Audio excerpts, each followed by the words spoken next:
some point here, I'm going to probably have to clear up this disaster zone of PC hardware, almost like a PC hardware graveyard. Not that any of it's broken, except the hard drives, those are broken, but everything else is fine. But that's not what the point of this is. Now, the point of this is going to be to look at this computer. We'll look at the clock radio later. But this I don't actually have, and I didn't see the Timex Sinclair there, unfortunately. Otherwise, I would have probably bought it. But there is a 16 kilobyte RAM module in here, I think. There is a RAM module in here.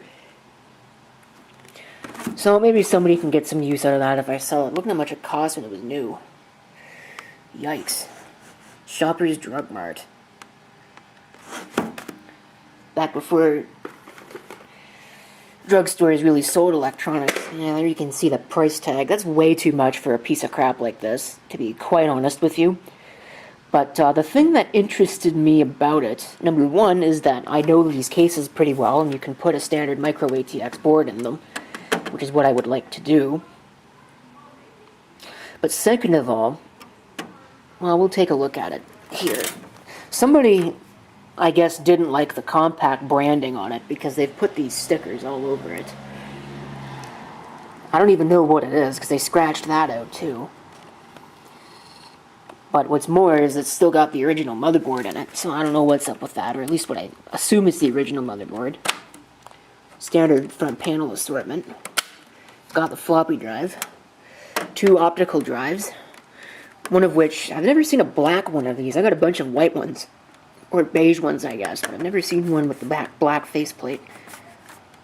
And then it's got a DVD burner in the top, which I'd imagine is quite a bit newer than the rest of the system. But maybe it's not, I don't know. Since I don't know what it is, I don't know what it would have sold with, brand new. It's really heavy. It's a lot heavier than I thought it was going to be when I first saw it. It's a high-pro power supply, I do know that. So at least it's not a Best Tech or anything nasty. Or extremely nasty, I guess you could say. There's no rear case fan. It's got your usual card of ports. You know, PS2, serial parallel VGA. 4 USB, Ethernet, and audio. It's also got this down here, and I thought that was a modem and didn't give it a second thought. But I don't think that's a modem. I think that's a second Ethernet card. Not sure what they would have been doing with this, that it would require a second Ethernet card. Let's go ahead and pop the cover. For whatever reason, I don't know why, but getting the cover off this thing is almost like trying to stick Jello to a tree with a nail. But anyway, and you can see the power supply, 250 watts. So nothing particularly great. Probably going to pull that out and replace it with something better when I do use this case for something. But I think this is the original motherboard. It's an MSI board, you can tell.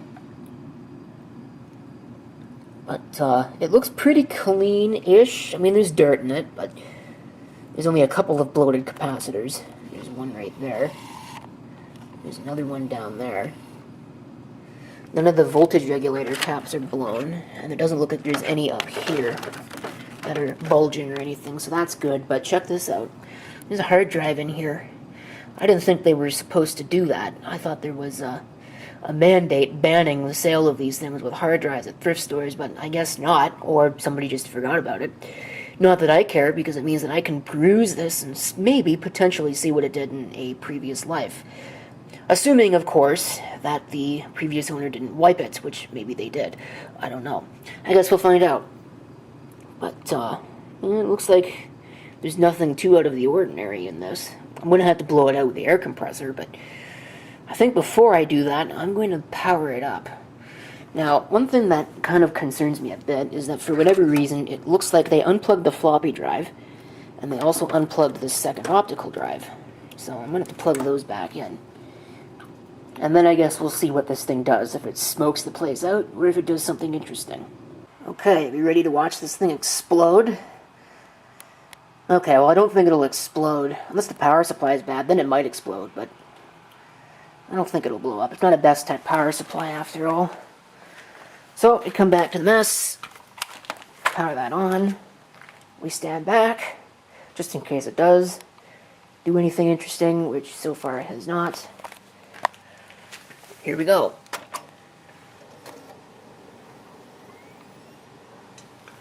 Hey, I think it works. And now it's booting into something. Windows Server. I may need to stop the video depending upon what this does. Somehow I'm not surprised that somebody was using this as a server.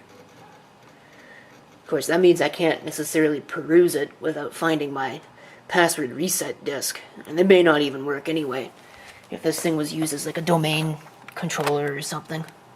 Well, perhaps I shouldn't be surprised by that.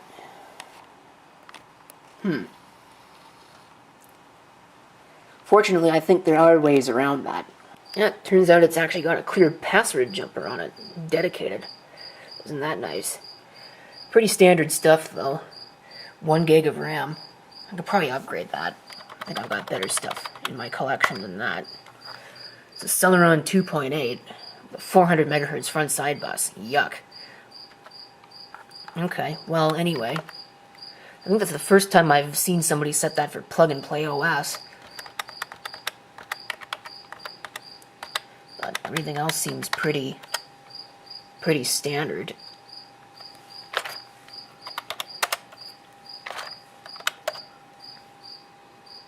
Nothing out of the ordinary. There is no system fan, of course. I wonder if it would actually see... Hey, it does. I think it would do USB booting.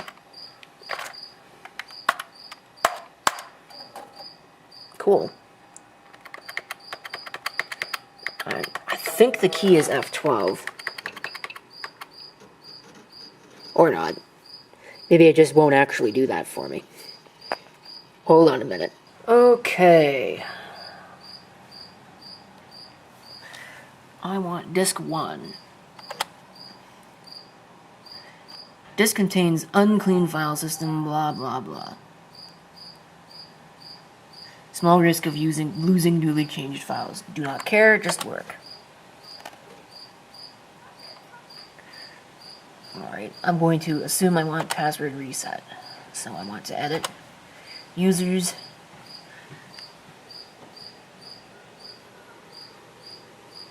Use a couple on here. Let's see. I want to clear the password. So the password is now cleared. I'm going to continue to add it. This time I want that one. It's disabled. Alright, forget it. We're going to quit out of that. We write files. Looks like it didn't fail. We don't need a new run. Control-Alt-Delete to reboot.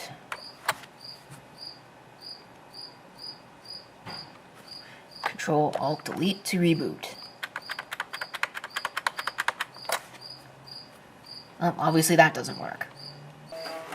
I guess it makes it distinguish between the right and the left for some reason. Let's see if I broke Windows. I don't think I did, but let's see.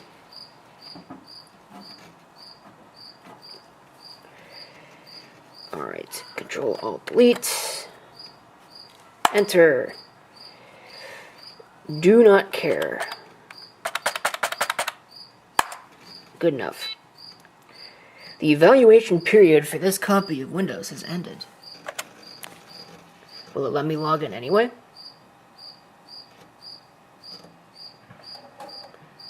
Nope, I think it just rebooted. Okay, that's unfortunate. We'll see if we can get a live Linux USB install and see what happens. If there's any data on it or not. Oh, that's a pain in the butt. I've tried twice now with 2 different install disks, both of which I know work. And I guess it doesn't want to boot them, so... oh well. This is probably going to be used as like some kind of server or something. I haven't really decided yet. I'm going to have to leave both optical drives in there. I'm not going to have a choice on that because I don't have the blanking plate. But it looks like there's space for 2 hard drives if I pull out this little blanking cover thing down here. So that'll be nice. It's a nice little case. I can go ahead and just throw some random micro ATX board in there, because I don't need a full-size motherboard for what I'm planning on using this for. Be a nice little upgrade. I just need the 2 hard drive spots, and that's it. So that's pretty much it for this video. There's not much else I can think of to say. So thank you for watching. If you have any comments, feel free to leave them down below.